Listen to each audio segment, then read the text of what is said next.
I'm Dayna Wilson. I'm a seniors real estate specialist. I've become a certified senior housing professional through the Seniors Real Estate Institute in Oklahoma City. I have been a licensed realtor since 2006 in California. Prior to residential, I was working with high net worth investors accessing shopping centers and office towers and multifamily apartment communities nationwide. And I dipped my toe into residential and I've never looked back. And I decided very early on, I only need to work with nice people that I like. And those became really people my age and older. So I like to say I work with boomers, zoomers, and savvy seniors on the move. So that is who I am. And now I'm going to introduce you to our amazing panelists who are very, very generous to be here today, give us their time and their wisdom and knowledge. I've known one of them for quite a few years. One of them is a newer friend, and one is new to the gang here. So here we go. So let's start out with you, Claire. And we're just going to ask you to share your name, your organization, your role, and maybe a little bit about your background. My name is Claire Pena. I can't hear you. Are you on? Now you're green, and these move too, so wherever you're comfortable. So my name is Claire Pena. Thank you for having me here today. No, you're going to talk slowly and right in there. My name is Claire Pena. Thank you for having me here today. I am an independent jewelry appraiser. I have my own company.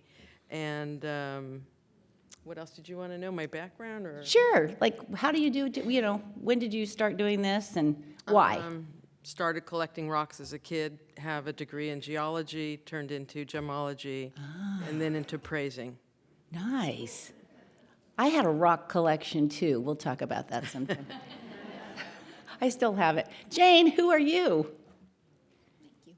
I'm Jane Alexiadis. I was here maybe in the spring. I am also self-employed as a personal property appraiser. And I've been doing that sort of work for either for myself or I've worked for a number of auction galleries in the Bay Area as a cataloger and an auctioneer. But I actually got into this whole business through kind of an odd side door, which is before I was in this industry, I was an administrator for an assisted living community. And I learned at the time that one of the big obstacles for people moving into a senior living community or a retirement community or just downsizing in general was, what the heck do I do with all this stuff? And I'm sure you've all said it, my kids don't want it, what do I do with it? It's beautiful. So that's how I learned about estate auctions. And one day, I think I was trying to do the staffing schedule, and one of the residents lost her teeth, and I need to get out of this industry. So I wrote a note to a local auction gallery saying, I don't have experience with stuff, but I have experience with families in transition. I pack and unpack well. I'm not allergic to dust. Please give me a job. And that was 25 years ago. So. Nice. Nice. Claudia, we met at the Estate Planning Council of Diablo Valley, where I'm a premier member, and you're a member too, and here we are. And here we are. There you are. As a child, I was a collector as well. I think once you have it in your blood and genes, you can't turn back. From rocks to paperweights to art, I collect it all. As a daughter of a gallery owner, I grew up with art, practically floor to ceiling. And being the rebellious kid I was, I'm not going to do what my mom's doing. So I knew that law and business made the world go round. I spent a couple years in Europe and France and Germany, went to every single museum and whatnot I could. Then I got my international MBA, and after various jobs in international business, for international business companies, I moved up to Northern California, and I opened up a gallery. Unfortunately, that timing was pretty piss poor. I opened it in 2005, and by 2009, it was not going to be a reality anymore due to the recession. So I'm like, okay, I have an MBA. I know a lot about art. Pivot, I'm going to become an art appraiser. So I went to the Appraisers Association of America and got certified. And we all follow something called USPAP, Uniform Standards of Professional Appraisal Practice. It's what real estate appraisers follow as well. There's no licensing system for appraisers. Anybody can hang their shingle on the door. However, you do want to make sure that the appraiser you're working for follows USPAP and has lots of years of experience. Because like wine and cheese, we age really well. Yeah.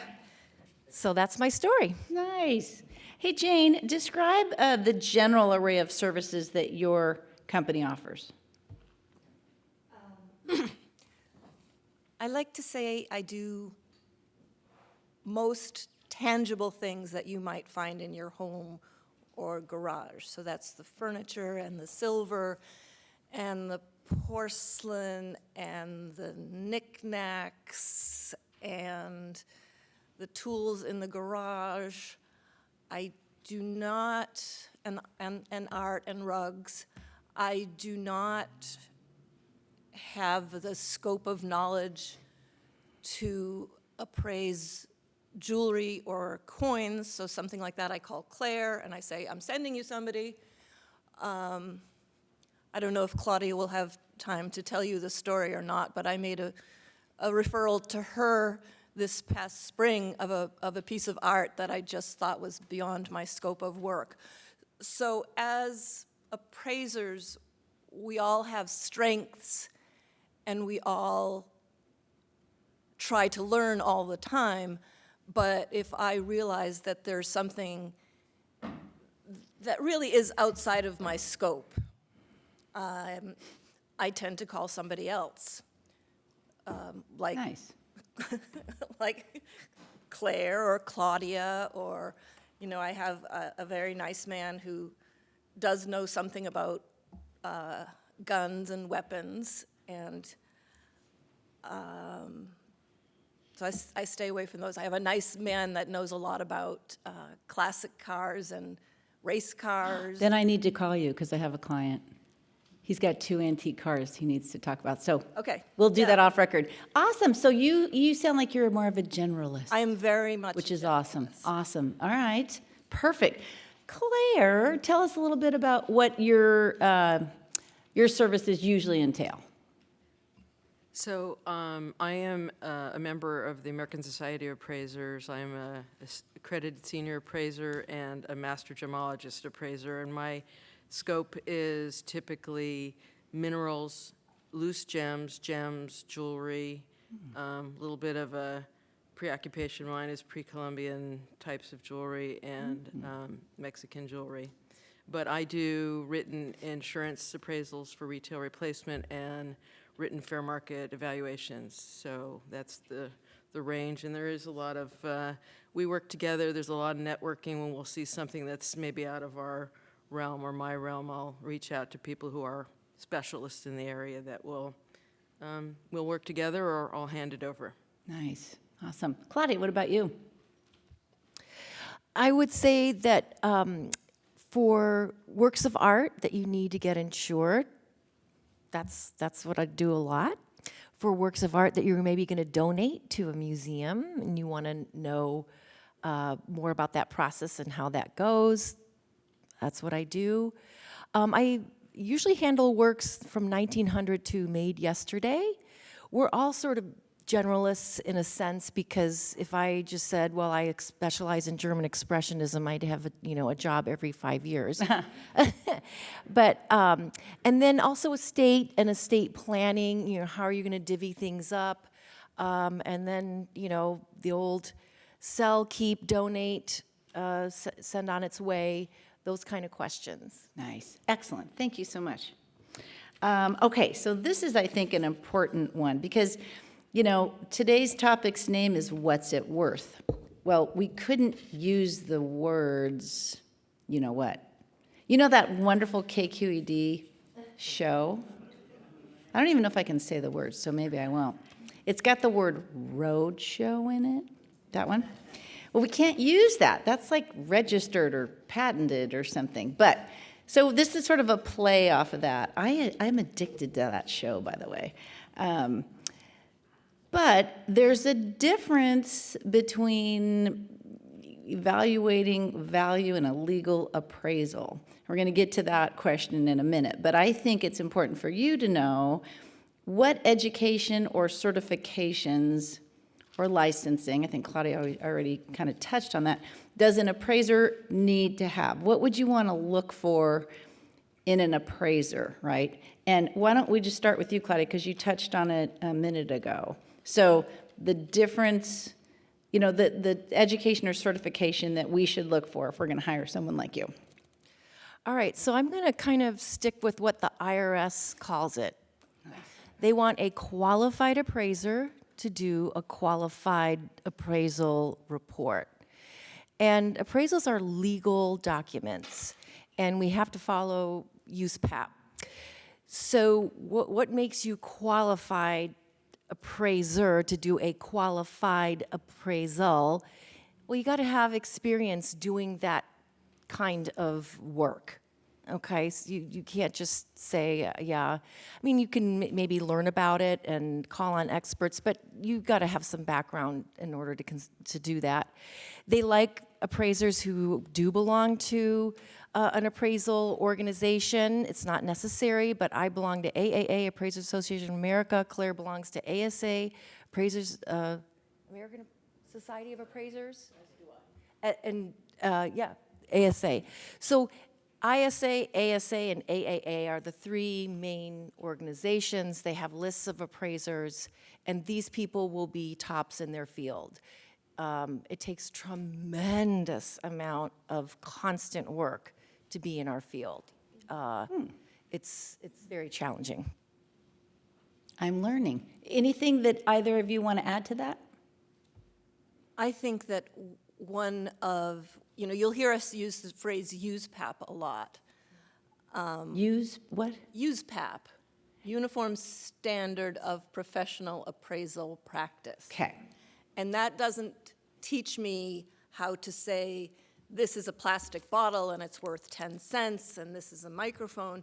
What it teaches me is a methodology, and what it is very, very concerned about is ethics.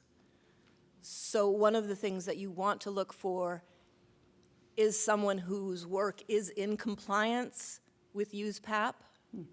You want to ask a potential appraiser, when was the last time they took the exam? Because we have to take it every 2 years? 2 years, yeah. Every 2 years. And I always like to ask people, even somebody coming to, fix my garbage disposal, what was the last continuing education class you took?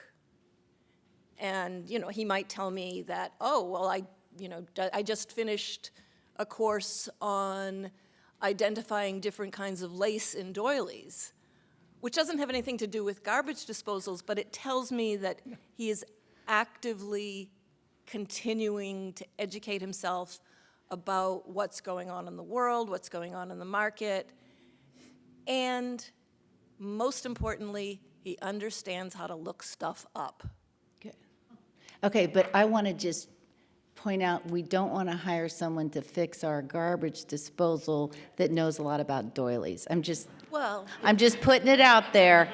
Don't say Dayna's seminar taught you that, because that as would long not as he be knows about garbage disposals as well as I know. That's great. I love that story. I do want to add on something on ethics. Your appraiser should ideally not be selling your work. Now, you can have an appraiser hat on, take it off, and then maybe facilitate some kind of sale or, tell the client which is the best auction house to get it to. But anyone's like, yeah, I'll tell you how much it's worth and I'll buy it from you. That's an ethics no-no. It goes against USPAP. That's the same with a realtor. You don't want to hire a realtor Well, that's going to and- come and say, I'll buy your house. Just saying. Yeah. Claire?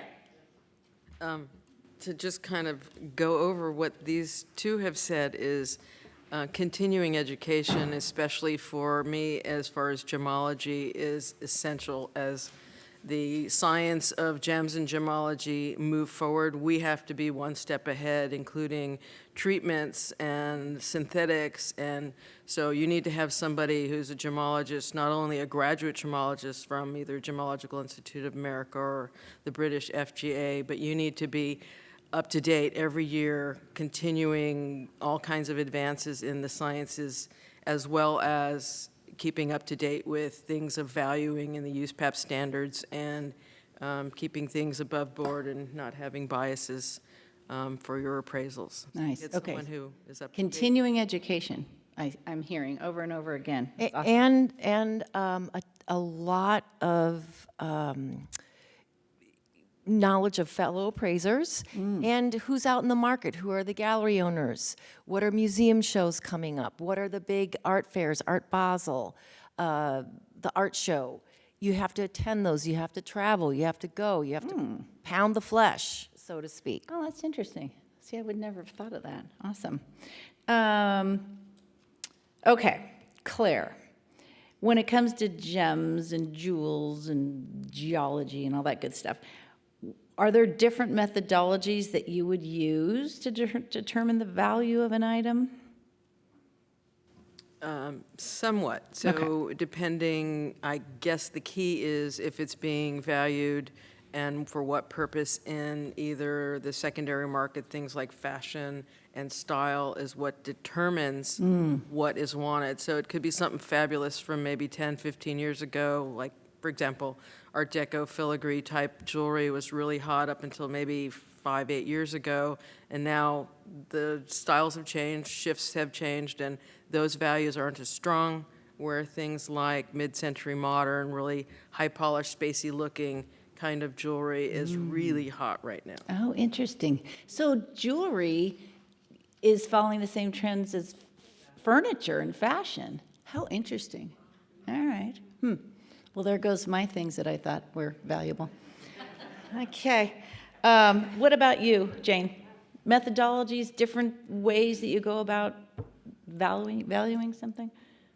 Oh, well, there are different approaches depending on the purpose of the appraisal. If the purpose of the appraisal is to get insurance coverage, then you want to know what is the monetary amount that will take to indemnify yourself. If I have to go out and replace this, how much cash am I going to need? And that is a very, very, very, very different number than what you might be able to sell something for on what I think it's generally called the secondary market, which is a willing buyer and a willing seller getting together, agreeing on the price, and then there's other stipulations. But, so if you came to me or any of us and said, I have a house full of stuff and I want to make sure that each of my children gets the same basic dollar value in stuff, you might call in somebody, you would call in an appraiser to do what's called a fair market appraisal. And that means I would, come into your house, anybody would come into your house, make a list of your stuff and tell you the dollar, determine a dollar amount based on comparables as to what you could expect to realize if you sold that item. Which is one of my, I always have a beef with Antiques Roadshow, and Claudia says they're getting better, but I was always, they never made clear to me that, this $10,000 bottle of water, its insurance value might be $10,000, but its fair market value might only be $3,000. So in hiring an appraiser, make sure that you understand what you want or what you need, and make sure that your appraiser understands what you need so that the approach matches the purpose. Got it, got it. Well, and then when we were talking together, these three wonderful women here, I wanted to know kind of what were the reasons that, I would get personal property appraised. And they cover a wide range of things, calculating estate taxes, trying to avoid costly tax auditing, legal fees. Claudia already mentioned substantiating a donation to a charitable organization, if you were going to donate it to, a museum or something of that sort. Settling a divorce, right? Obtaining correct insurance coverage. Jane just talked about that a little bit. And equitable distribution, she also covered that. Is there any stories or anything the three of you would want to add to that before we move on? I would highly encourage all of you to do it earlier rather than later. I think they have a TV show on this now, but you might have grown up with less, but your children and grandchildren have grown up with a lot more, and they don't, unless they know the stories and the heartfelt reasons why you may own some things, they just don't want it. But if you've explained to them how you got this work and why it's important, or get to know your items and tell those stories to whoever might inherit them, and if then truly nobody wants it, well, think about what you might want to do with it, because there's a reason why there's 1-800-JUNK. We're blessed with an abundance of objects, and supply exceeds demand. Got it. Okay. And then we'll just transition into, because I know we want to get to the good stuff back here too. But, okay, so what is hot? What is super hot right now? If we had one of these things sitting in our house or our garage or our attic, I'll go down the row and ask for the top 3 things.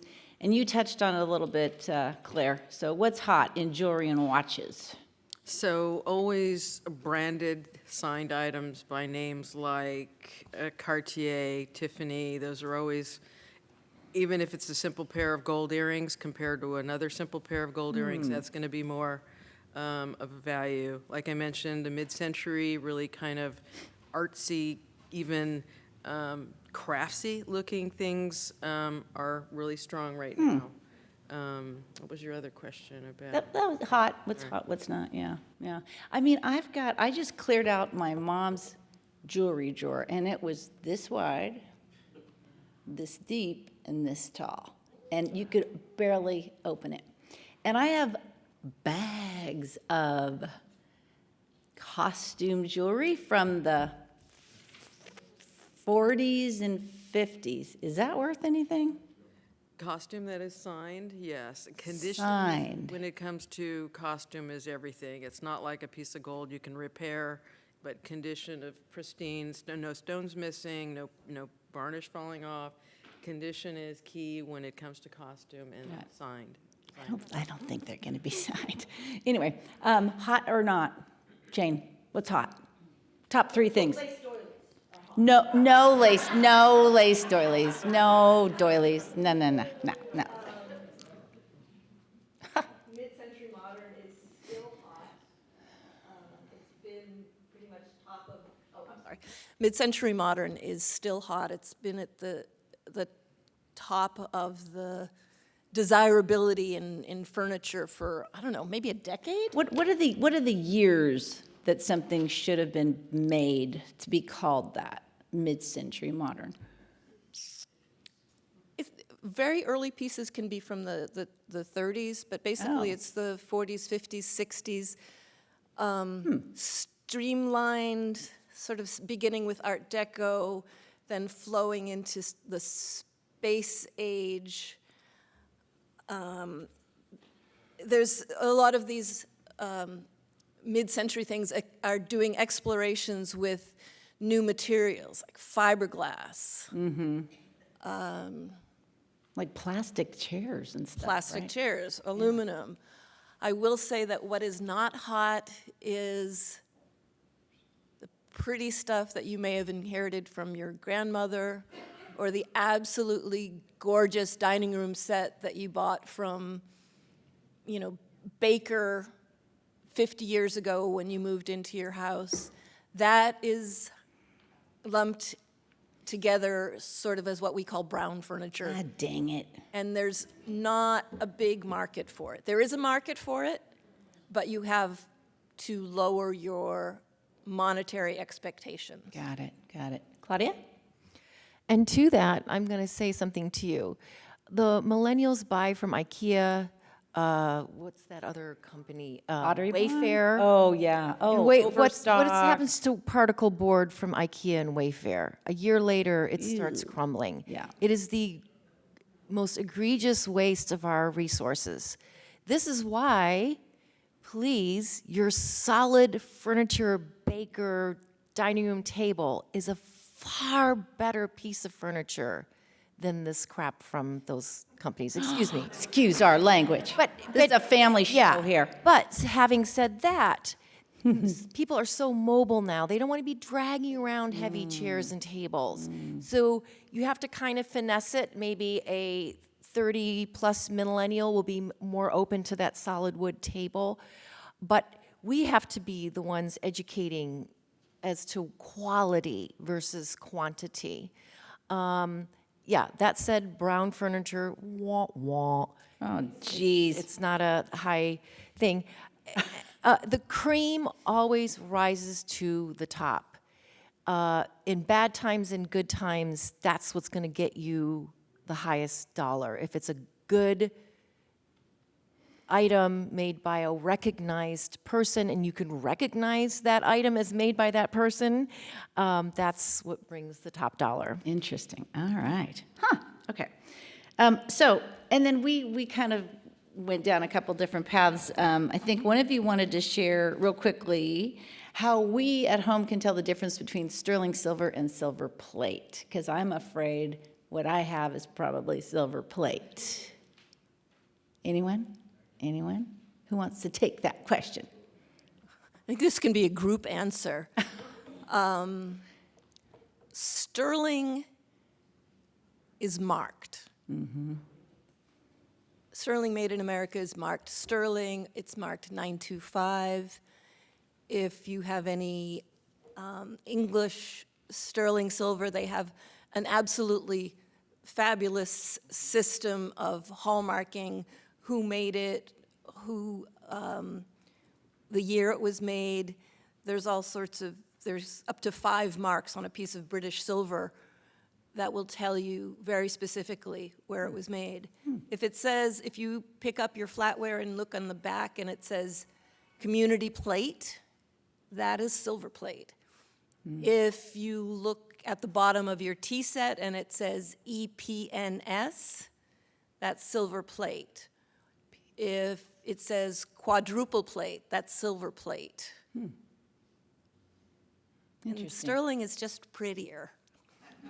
Yeah, but you gotta polish it. So my mom has sterling silver. She has a beautiful grand Baroque set, right? And she has in-home care now. And when she first started having people come into her home, her number one concern was, I don't want them to take my silver. And I was saying, let them take the silver. I don't want to have to clean it. Anyway, that was her big thing. Claudia? If you store it right, you won't have to polish it. She's got it now in little polish blankets. It, put it in. Even because I have a lot of silver. Plastic bags seem to be about the best because I've had them rolled up in towels and whatever. But if you polish it and then you store it airtight in plastic, that seems to hold the Interesting. polish. No Yeah, don't put rubber bands. bands around your silver. That'll leave marks. But also, you don't want to scratch them up either. I mean, like she said, sterling silver has this beautiful, warm feel to it. Yes, it's work, but good things are things worth take it. work. Right, yeah. What about, this is just my personal question, what about the, like Italian silver? Is that, they sell a lot of silver in Is Italy. it sterling or not? I don't know, I have In to look Europe, for the they have stamp. 800, which is a little bit below sterling, so the 800 means there's less silver in it. But yeah, there's a market for Okay, it. I'll have to look, all right. Okay, how much can we here do our own kind of DIY research of value? Is there things we could do before we call someone like you? Because maybe we don't, maybe we're not going through divorce, or we're not looking at, getting value for estate or donation, but we're just curious. Are there websites? Do we Google? Do we go to eBay? What would we do if we wanted to do a little DIYing? Because I know we all are curious about maybe some things we have at our home. Anybody? Yeah? My first comment would be is make sure you know what you're looking up. Because obviously you'll think it's something as far as gems and jewelry and go down the wrong rabbit hole or go down the wrong. Make sure you have someone look at it or have a previous appraisal describing exactly what it is.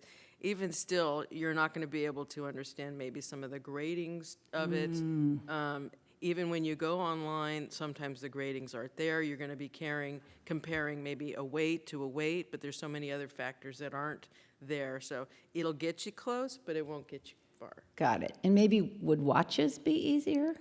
Watches are a little bit easier, however, I mean, you can brand and style and model, but there are watches out there that we call Frankenstein, Super Frankenstein, where parts of it are modified. A Rolex has a yes. bezel that's aftermarket bezel, a dial that's not the original dial. You won't know that through a website if they'll tell you or not. Got it. Frankenstein. That's a professional. Well, Frankenstein, in furniture, we call it married. They've married different parts to make one piece of furniture. Associated painters in the style of, in the school of Cezanne versus really made by Cezanne. Claire, also, where there's money, there's fakery and fraud. So any Tiffany, Cartier, Buccaletti, Boucheron, Bulgari, they're all going to be faked, and you need an expert to tell you the difference. And probably if it's too good to be true, it's too good to be true. That's sort of like all those purses. Remember, like, what was that, 20 years ago? You could go pick up a Prada purse, from some guy on the street that was like $5. Too good to be true, right? Yeah, Jane?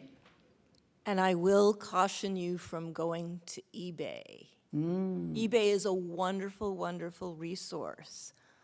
But if you're a seller, you can ask whatever you want on eBay. That does not mean someone is going to pay that. Got it.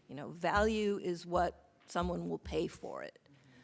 But eBay has a very nice feature which they kind of keep hidden. You have to go over to the left side of the screen and then scroll all the way down and check the box that says sold and completed. And that will bring up an entirely different screen with entirely different numbers in green. And those are the items' actual realized price. Somebody paid that. So that is a much better indicator of the monetary value of your stuff than just going to Google or to eBay. Okay. Yeah. Thank you. I'm going to jump into the good stuff now. This is really good, though. I mean, did we learn some stuff? I sure did, right? Yeah. So we're not through. We're not through. Now we're just going to get a little goofy here. And Susan, did this... Oh. Bob, where's Bob? Where is that? Bob, I'm going to need to look at it, so you have it with we're you? going to skip over you until I can look at the artwork, please. It's in my trunk, which is a walk and a half. Oh, okay. So we're going to skip over that. If you want to go get it and bring it in, we'll circle back with you in a bit. How about that? Okay, cool. Because Claudia says she actually needs to eyeball it in person. All right, let's see if I can figure this out. Don't laugh at my technological ineptness. Oh, check it out. Okay, so. Well, and I'm going to jump in. Why do Yeah. I need to see it? I need Okay. to look at the signature. I need to look at the condition. I need to look at the back of it. So much is on the back Okay. of works. Got it. Okay. Is Deirdre here? Where's Deirdre? Deirdre? No? Anything you want to say? I don't think she made it here. Any comment you want to make about that?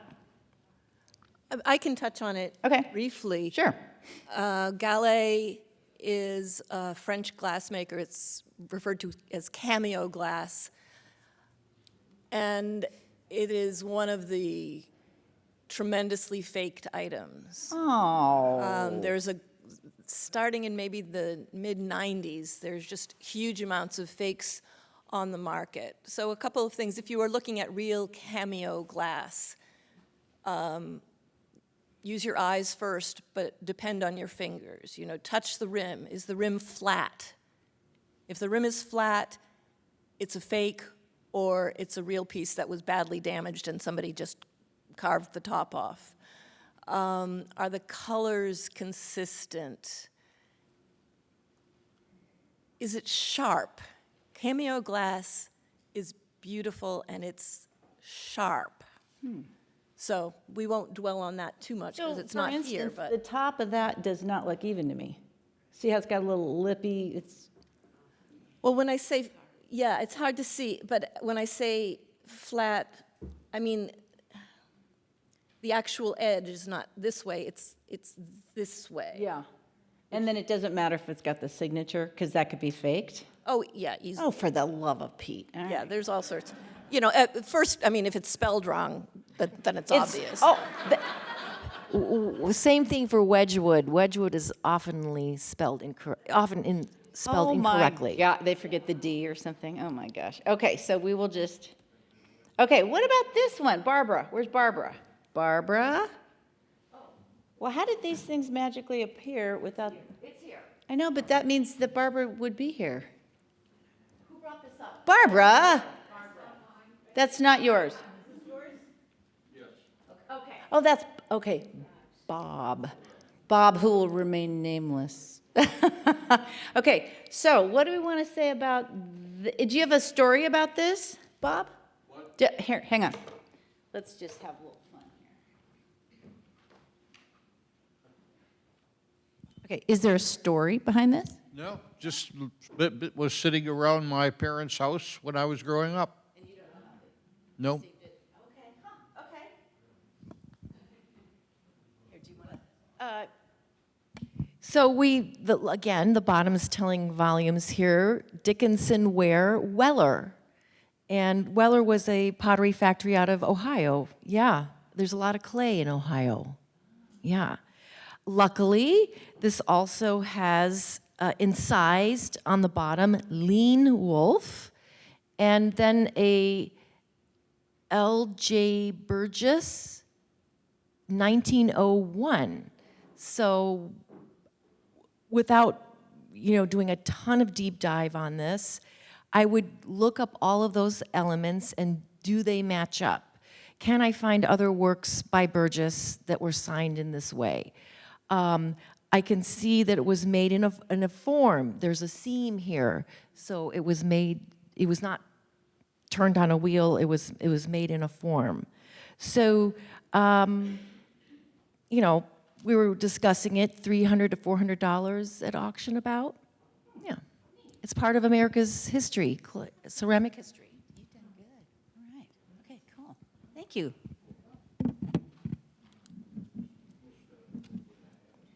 Okay, Anita, what's the story behind this? Do you want a mic? Okay, because I think the stories are half the fun, right? Okay. I love the colors pink and green, as you can see. And my home is very cheerful and has many of those colors in it. So when I saw this and that little Cupid with I don't know what that is, dragon or something. Sea Monster, it just made me laugh. And I thought, well, that will fit into my house where people smile. And so I bought it, and I'm here to find out more about the mythology of it and what it all means. Because everyone should have a sea monster in their home, right? Okay, and I wish we could zoom in on that, but I don't think we can because Albert's kind of filming you guys. Oh, I don't want you to drop it. Okay, just the lid. And I'll hold this while, if you want to, you want to sit down or you want Yeah. to hold it? Claudia and I were looking at these Keep going. photographs yesterday online, and she's much more regal than I am. I just went into a giggling fit. I mean, I have never seen Cupid riding a sea monster. So aside from, what it is, what's it made of, how is it painted, what is the glaze, I always like to try to figure out what on earth was somebody thinking? Why did they put Cupid on top of a sea monster and make it into a tureen? So we did a little, it is a story out of like classical mythology of, this is, I don't know if you want me to tell everybody, but I'm going to. It is an erotic scene. And a family show here. Yeah, I don't know if you need it in your dining room, but this particular piece is missing an element of the story. The story has Venus sitting on top of the sea dragon, and she's actually like tickling him under the chin, and it just goes on in that vein, which is sort of NC-17. But in the actual story, Cupid is off to the side shooting an arrow. So this is a nice example of a company or an artisan that made something that they didn't quite know the whole story. They said, well, we know that there's this story with Cupid and a sea monster, and let's make it into to a tureen. Or the person that originally ordered it didn't have the financial wherewithal to pay for 3 figures. He only could pay for 2. So it's basically a mistake in the story that has been transferred into a permanent tureen. And then as far as where it was made or who made it or when, you want to touch on that? Sure. The very swirling lines is like a Baroque style. When you compare that terrain to maybe things that you're going to see at the California Legion of Honor, you definitely tell this was a workshop, but not a like Sèvres or Meissen or one of these super high end. It's more of a cottagey workshop feel to it. The fact that they got the story a little bit wrong also might point to people that kind of heard this myth in the background and decided to create this. So even though it's swirly and Baroque in flavor and tenor, without being a total expert on this, when I looked at the bottom, there's something we call tinware. It was tin glazed. I'm not 100% sure if it was or not, but that was usually done in the 1700s. Or it could be a late 1800 piece as well. Wow. But there's no identifying marks on it, so this is where you really have to go down the rabbit hole and start looking at hundreds of tureens to see if you can maybe narrow it down a little bit. Nice. Well, now you've got a little bit more of the story. I sure do. That's so cool. Thank you. Yeah, that was awesome. I love it. Okay, Claire. Where's Beverly? Okay. Is there a story you want to share? Hang on. Let me come. Where did you bring your items? I do have them. Yeah, we would love to see them because we need to look at the marks. Bring it up. I came in late. Okay, well, why don't, while she's doing that, why don't we, okay. The bracelet at the top was given to my grandmother by my grandfather on their wedding day. She was 16 and they married in 1911.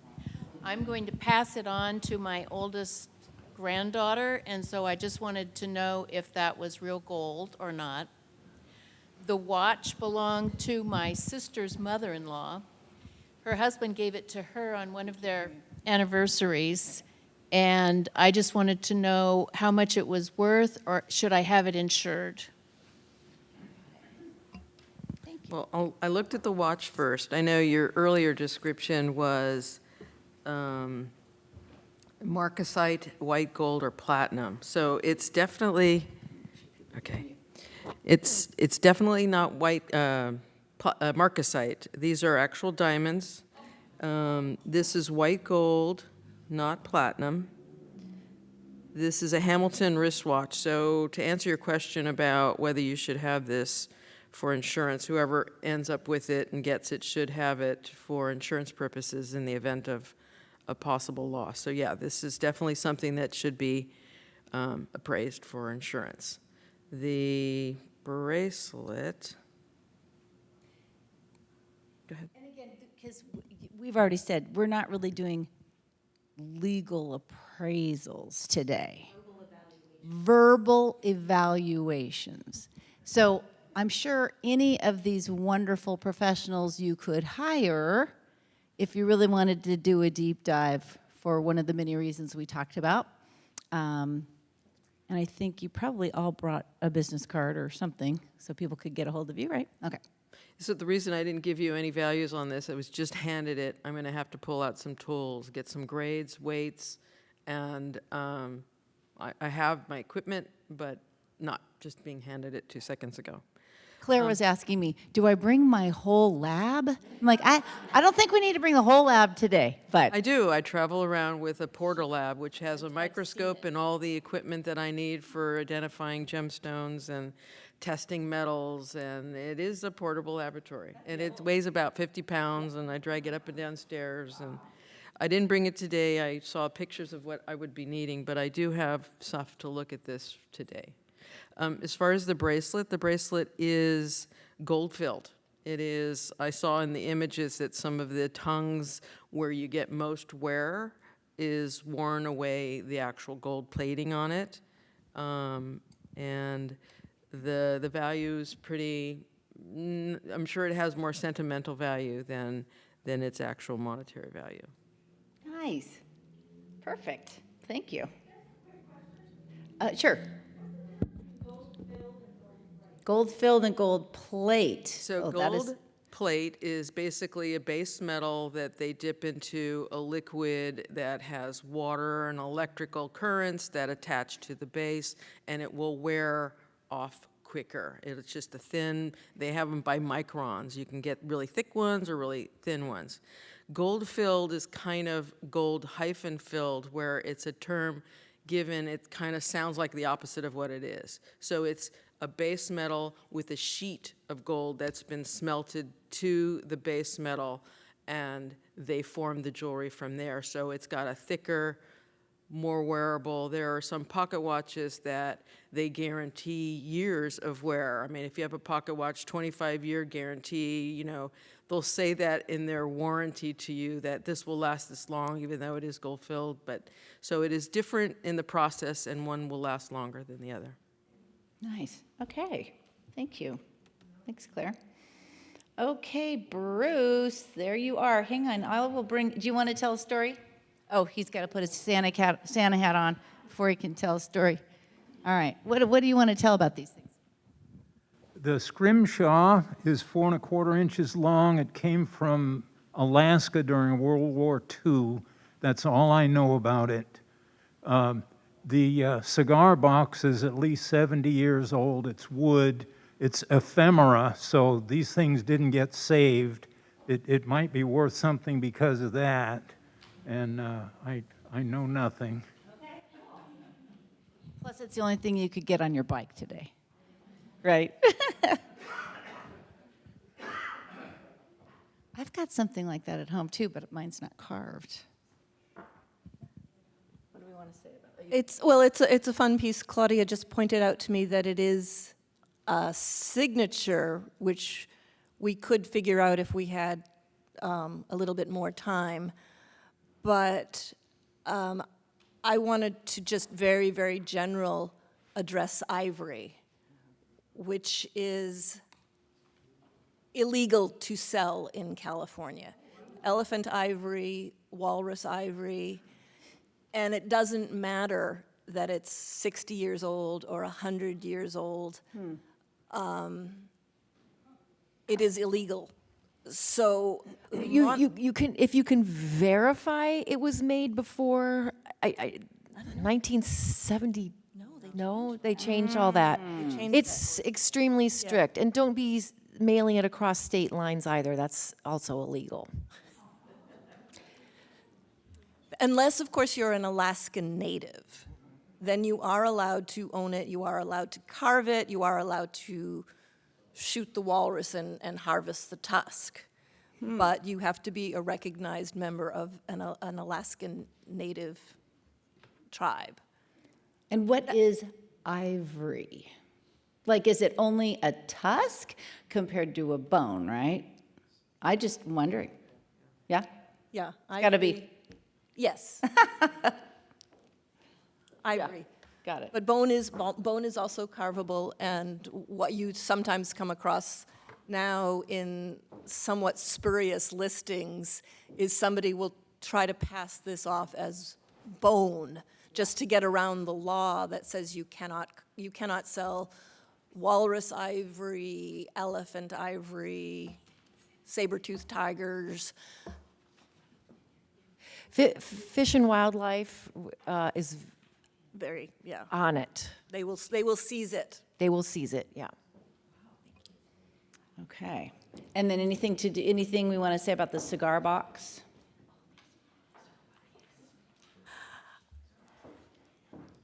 It's a nice place to hold your model cars. Darn it. I'm not sure when cigar boxes changed from being wooden to being cardboard. I do know that maybe like 40 years ago, there was a trend in decorating with cigar boxes. But right now, I would say the value is more sentimental and utilitarian than monetary. All right. Well, but that's still interesting to find out, right? One way or the other. We are going to circle back to Bob because he made the big trek back to his car and back. But he brought the actual painting, and we're going to have Claudia talk about that. And then I can hold this for you. Or you can hold it. Perfect. Okay, so this is also why I look on the back. There's an envelope here, Sister Jenny, nothing's in it. Okay. California Centennials, 1949 California Centennials Commission. I don't know why that's on there and for what. If you would just flip that over and show, okay. So what do you think this material is, everybody? Cardboard. What happens to your newspaper if you leave it outside for a while?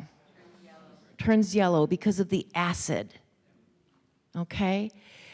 The background behind those musicians, when this work was made, it would have been white.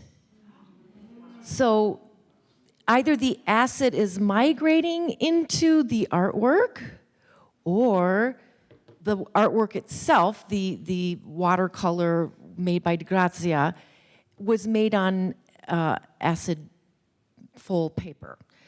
You can get a paper conservator to, it's kind of a shocking name, bleach it, but it will, take away a little bit of that color. Paper conservation, it's expensive, $500,000, just depends. So obviously the value of the artwork is going to need to either really go up in value due to the professional conservation or not. Also on the back, we see the wiring.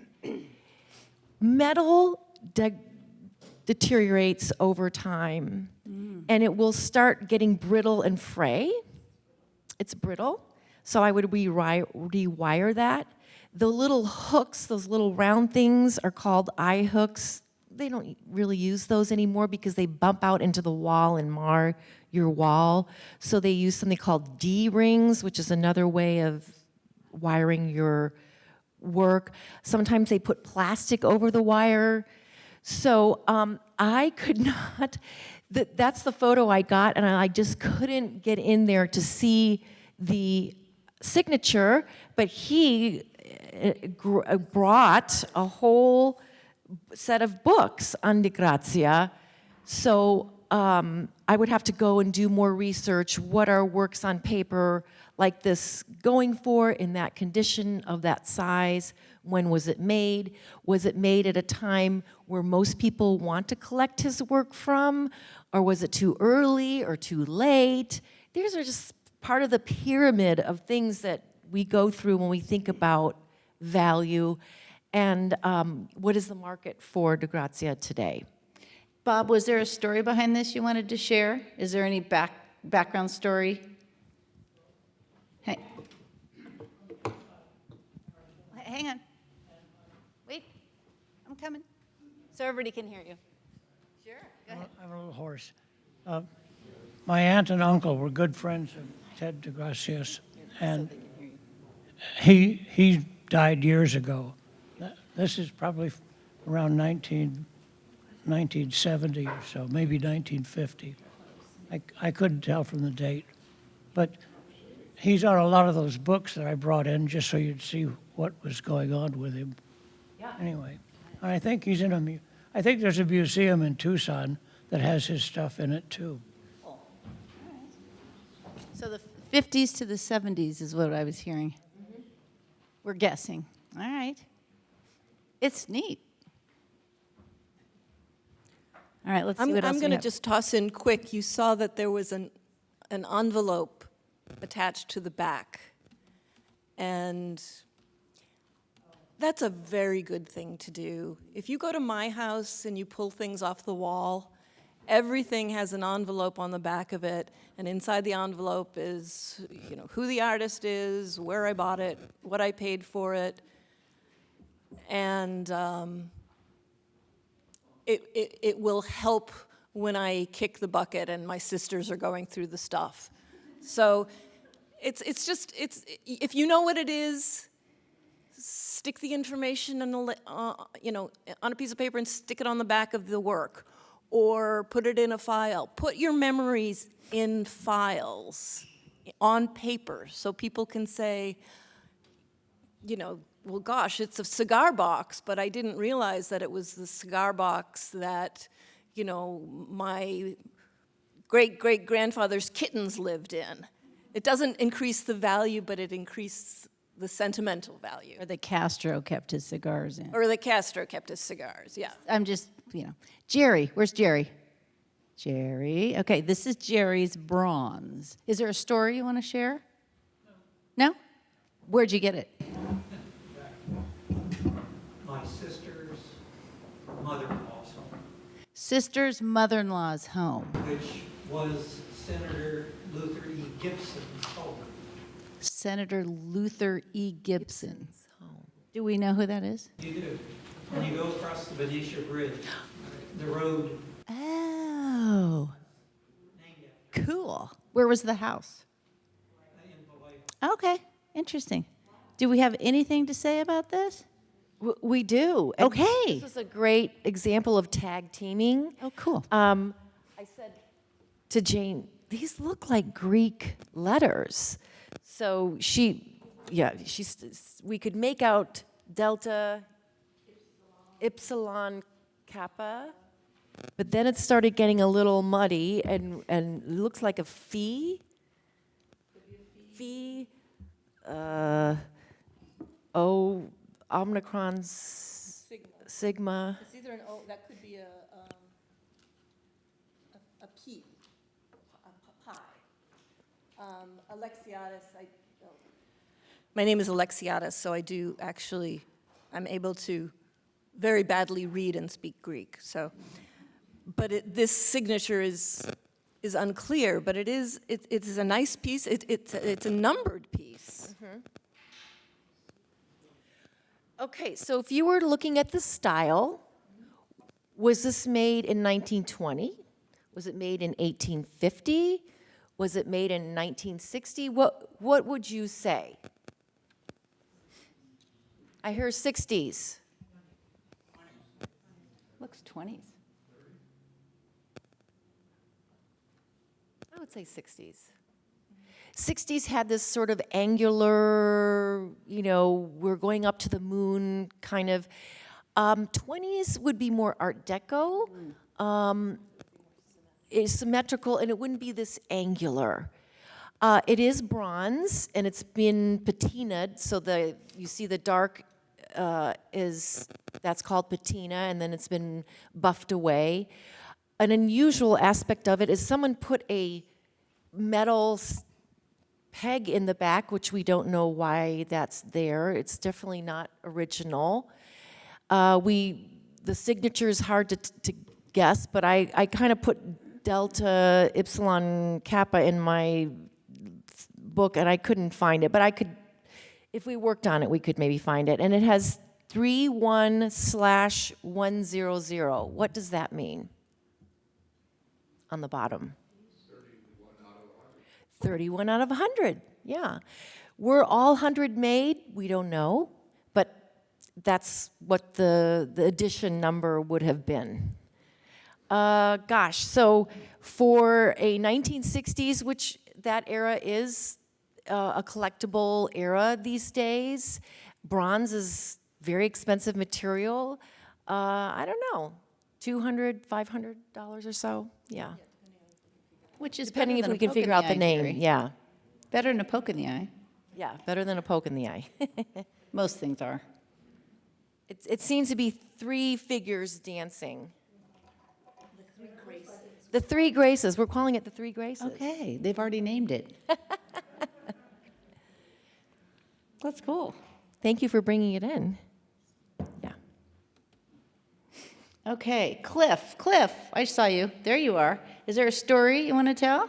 No, these are just things I picked up auctions or antique news. And where? Okay, are they up here? Yeah. So I'm not an Asian art appraiser, and why? That's a whole other ball of wax. Sometimes I can do things like Japanese prints or other items. Do I know whether this is jade or jadeite? Maybe Claire could tell us. I know it's exquisitely thin, it's translucent. That means that someone who made this really knew what they were doing. You cannot craft something of this fragility and lightness and airiness out of the block. But what is it worth? I don't know. I don't know. So I would send this person to an Asian art appraiser. Maybe, Claire could tell us what stone this is. But this is where we go. This is out of our scope of knowledge, and, we wouldn't take on the assignment trying to lead you down some path that we're not sure of. Integrity. So, Claire and It is beautiful. She's got her loop on. She means business.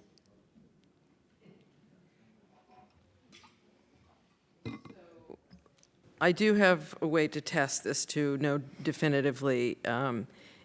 Typically, they do this to things like jade and serpentine and other hard stones that can be carved really thinly like this. It's a really hard technique to get this thin that you can see light through them. I do see along the base there's some green coloring. So like we were talking earlier about gemstones that are treated, I believe that there is some coloring agent in here, maybe to make it a little greener than it normally would be, but this is a natural stone carved value would be to have it valued by, I don't know, Asian department or, yeah. But it is a natural stone that's carved, and it's really not an easy technique to make them that thin. So it might be worth getting a true appraisal on it. How it could be made. Oh, I was suggesting it might be worth getting a true appraisal on, maybe? It might be worth finding an Asian expert. This little piece is very, very pretty, and it's very decorative, and it's nicely made. It's got us all a little chatting. Yeah. It's. I think you. Whose is it again? You identified it as plique à jour, which plique à jour is. It's an enamel. It's basically an enamel without the backing, where vitreous bits of glass, which is what enamel is, are enclosed within these tiny little cloisons, the little fences that keep them separated. I would have to look at this more closely. I think that this is a sandwiched piece of glass rather than individually enameled bits. Like a stained glass that has a seal on it. Yeah. Like, So again, we're going to need to go back to our offices or whatever, or hand it on. Yeah. Okay. Cool. but it's very lovely. It's very pretty. Gail, where's Gail? Okay, Gail, do you want to tell us anything about these? No? Where'd you get them? Okay, your dad had them. Fountain pens, Parker Vacuumatic fountain pens. Just the word alone gives you a clue, right? Vacuumatic meant when you're putting in the ink, you screw this and it sucks out the ink. They're Parker. I would say, $120 to $150 each. There's a little stone. I didn't see these up close, so I'm just sort of winging it here. When's the last time you got something written from your grandchildren? Oh, never? Oh, okay. These are wonderful and they're beautiful, but we're turning into this digital society, and it's sad. I mean, look how much your mail has dropped off. But this is when life was beautiful, and you used a beautiful pen to send a thank you note or a note. And it's sad that it's gone by. If it was a Mont Blanc or another manufacturer, it might be worth more. But they're certainly cool and really point to a lovely era gone by. Now, why is Mont Blanc worth more? Mont Blanc is just a very well-known brand and mark, again, faked many, many times. Mm-hmm. So you got to know what you're doing, or if you have a real or not. Yeah. Someone gave me a Mont Blanc once, and I immediately lost it. Claire, what did you notice? I just noticed that you can see the light through them, so they're kind of cool. Like, what did you call it? Celluloid. Celluloid, yeah. They're very interesting. And it's fun from a technological point of view because, in the 20s, 30s, 40s, 50s, you have to, today is Pearl Harbor Day, so there's sort of a chunk of time when all technology was geared towards the military. But there was great competition between pen makers on how to come up with the best way to fill a fountain pen. Huh, interesting. And so this what is it called, Vacuumatic? Vacuumatic. Yeah, was one system, and there was another system that had a lever on the side, and you would basically pull it like you would pull the ink into it like a pump. So there was a lot of competition. so this, this was like the next big thing. This was, this is your iPhone 15. Wow, wow. That alone makes it worth something, right? That's awesome. Thank you for bringing those in. Are which and Parker? Shaper? Shaver and Parker on par. Schaefer and Parker, I would say, yeah.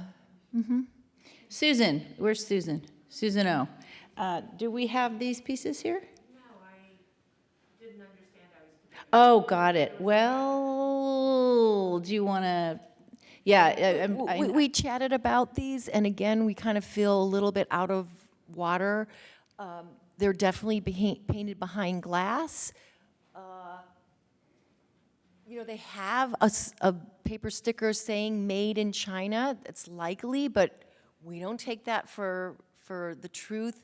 We would, having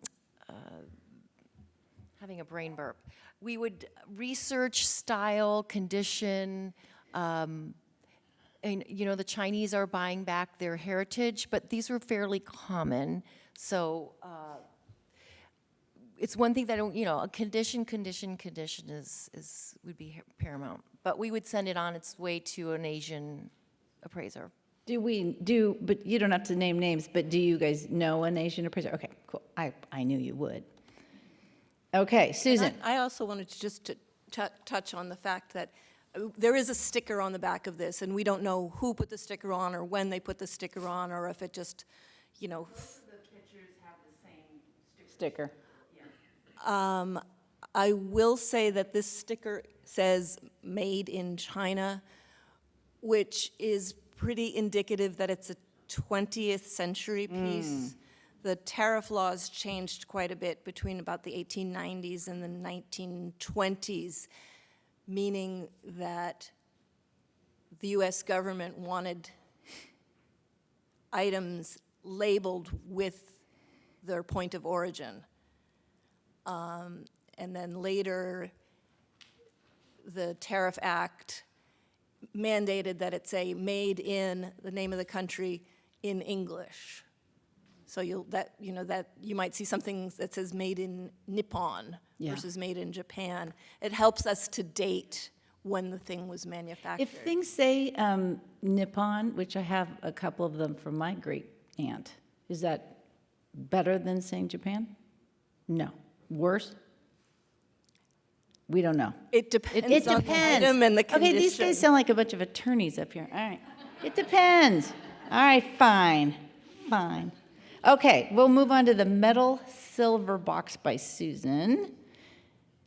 Is there a story behind this? It was in my grandfather's house who lived in Nevada City. Okay, Grandpa in Nevada City. Who knows? It's cool looking. It's got the yin and yang thing on the top, right? I mean, this is not typically my realm, but what I am observing is the box itself is probably some kind of a steel cast something, but the outer filigree layering on top appears to be done by hand, and parts of it is lifted up in an area where you can see the tiny little filaments are added. I don't know this technique, or It's not carved. no, it looks like it's maybe pounded, maybe, I'm not sure, I don't know. And we do see a pagoda, and it looks like ancient Korean, Chinese, Japanese. But you'll see the base is dark, so that's the cast iron box, and then this beautiful silver filigree or design was put on it somehow. It has animals, a pagoda, floral decorations, and it's well done. The lines are crisp and smooth, so obviously the person that did this was not an amateur, and probably a goldsmith of some sort. But age... So this guy or woman could have been making like horseshoes on the side and did this in their spare time. Yeah. You never know. There's a Tao symbol, but it's a little, yeah. And you can't tell what country or what, Asian, but Eastern Asian, I don't know. It Okay. seems to have tropical foliage, so maybe someplace warm. Yeah. Nevada City, maybe. Not a lot of palm trees in Nevada. So that's it takes a little more research on that one. Interesting. It's really cool. Thanks for bringing that in, Susan. All right, this next one, where's Howard? Okay, this is so cool. And Howard's wife, what? I know, we're going to wrap up here. But so Howard's wife has been a speaker for us in the past when we've talked about senior scams, right? Medicare senior scams. So we've known them for a while, but this is very interesting. I think you need to tell us what we're looking at here, so I'm going to give you the microphone. All right, Howard, what is this? Okay, this is an apple II. It's a wooden apple. I've spoken with people who are knowledgeable, and they said it's not an Apple I, which would have been an original, but they said they thought this was one that might have been used to take around to try to sell the concept of Apple computers originally. We got it in about 1978 from a young man who was going off to, I think, Montana to a mining school, and he needed money, so we bought it from him, and it was the first computer we had in our home for our kids. I've had a little bit of interior upgrading so that we could use it. Normally it plays off a tape recorder. I have all the tapes at home, all the software. I have all the manuals, Apple manuals that go way back to the original manuals, but I haven't used it. It's been in our closet for about 35, 40 years now. This almost seems like something that the Apple company would pay you a lot of money, maybe, I don't know, to have in their museum somewhere. Oh, this is so cool. Oh, geez, I almost did what I tell you not to do. Don't trip on the stage. Oh.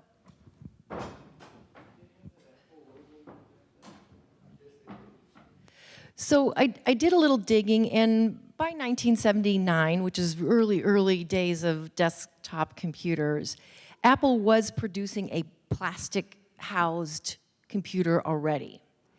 So I think this is all, the case is all homemade. They had some kind of an Apple decal and the words Apple computer affixed to the wooden housing. But I almost think it's much more of a DIY project versus a commercially manufactured Apple computer. So what does that mean? Will people be interested in this? Does it tell the story of how people were using early computing devices? Yes. Is the story going to be worth more than the actual object itself? I don't know.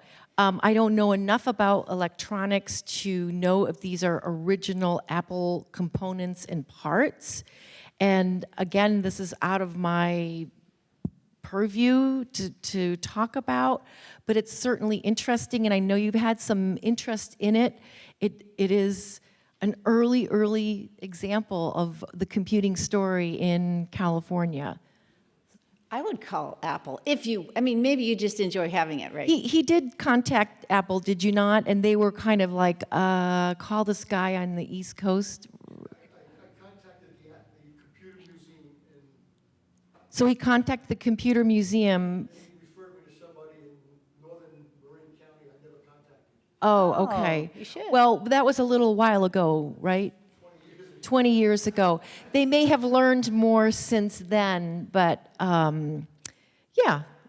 Okay, and I'm watching the time. The 'cause story continues to be told. I want to be very careful with the time, but I Yeah, want to make we're sure running people out. that have brought things. Did Gary bring this? Is Gary here? No? Okay, then I'm going to keep going real quick, unless someone wants to real quickly talk about these guns. Oh, Gary, I'm so sorry, Gary. Is there a story that you want to share? Okay, hang on. Who's got the mic? Oh, it's right in front of me. Thank you. Hello. Okay. All right, Gary. Yeah, I'm Gary. This is my wife, Carol. And this has been in my sister-in-law's family for about 70 years. and she just passed away last Easter, so my wife has inherited this from the brother-in-law. They lived in Novato. The gun is probably from the Revolutionary War with the little powder keg. And my sister-in-law and my wife grew up in upstate New York, actually in Utica, and this is where my sister-in-law Rita probably got the gun from her former husband. But we know nothing about it. There's no markings on it, but it looks like it might have some value. But it's something that's been in my sister-in-law wife's family for years. Now we have it here in Walnut Creek. So, but no history, no background. Not sure how Rita, sister-in-law, ended up with a gun. Got it. Interesting. Well, the whole, upstate New York, Hudson River Valley was a hotbed of intrigue and battles during the American Revolution. There's still quite a number of sites that you can visit, I guess including West Point. In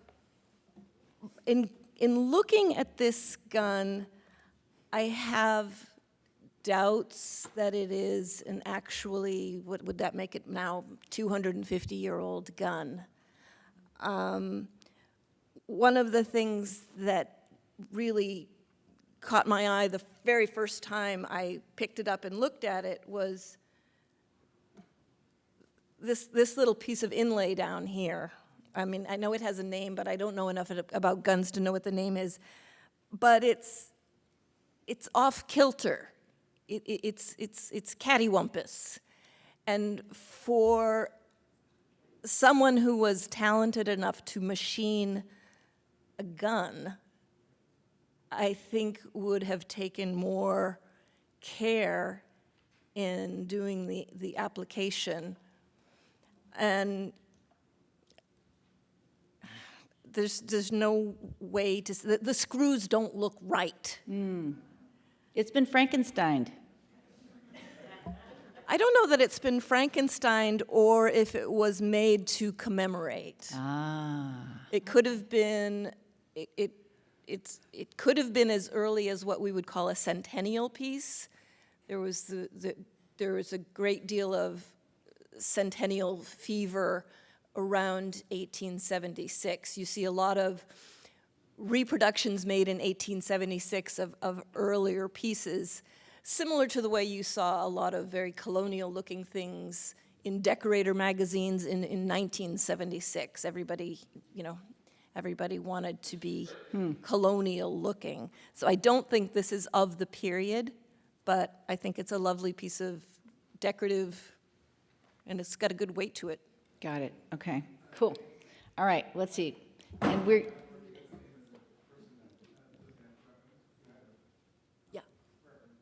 it's Christy here. Okay, Christy. Okay, we've got a couple more. If you need to go, we will not hold it against you, but if you want to stay, we'd love to keep you for 2 hot minutes, although the library will kick us out. And then I have a couple little raffle-y things too. So, and then while they're looking at the pocket watch, and then we can go also on to that. You've got the book as well. Just remember, we'll be back here in January, first Wednesday of every month for 2023. So hopefully newbies will come back and join us again for a new lineup. And we're working feverishly still lining up speakers for next year's seminars. So they are not necessarily all in detail on the website yet. All right, who wants to talk about pocket watch? Claire? Yeah, I can do this. Let's do it. As quick as possible, thank you. So I took a look at this, and a lot of times when we're looking at pocket watches, we'll look at the chain, because oftentimes the chain is more valuable than the watch. But you have a gold-filled chain.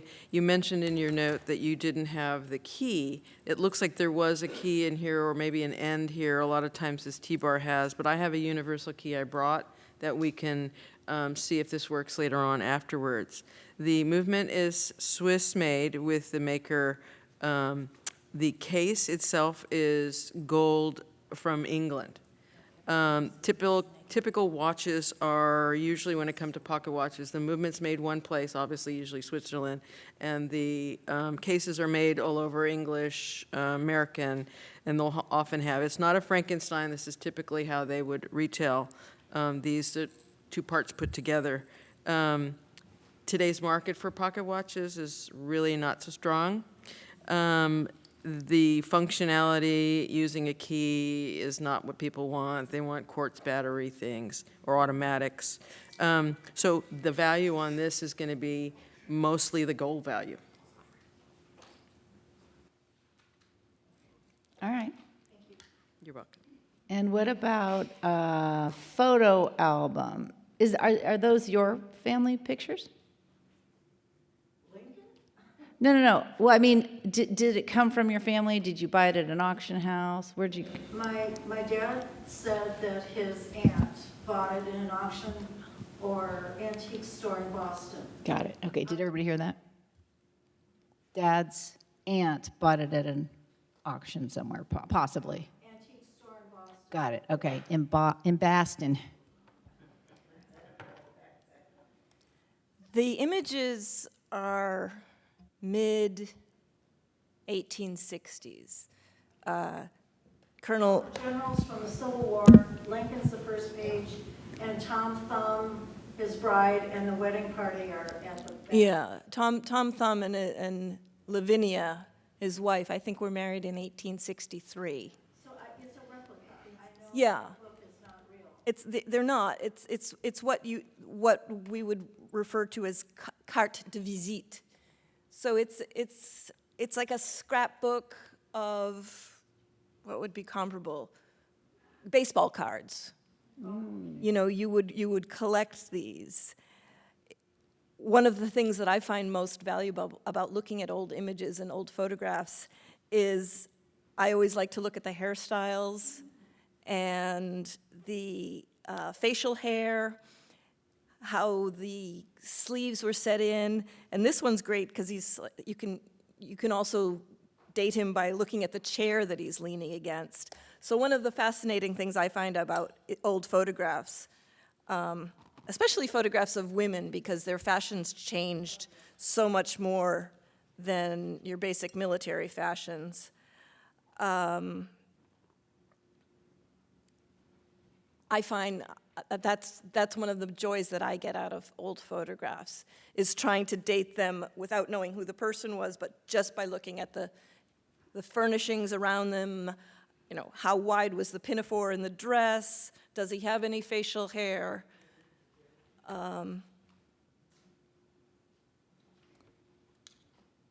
Yeah, it's a sweet little thing, but as you said, it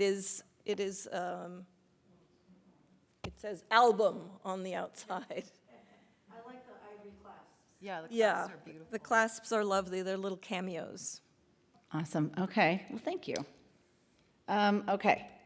We're trying to go really fast here. Sampler done in 1848.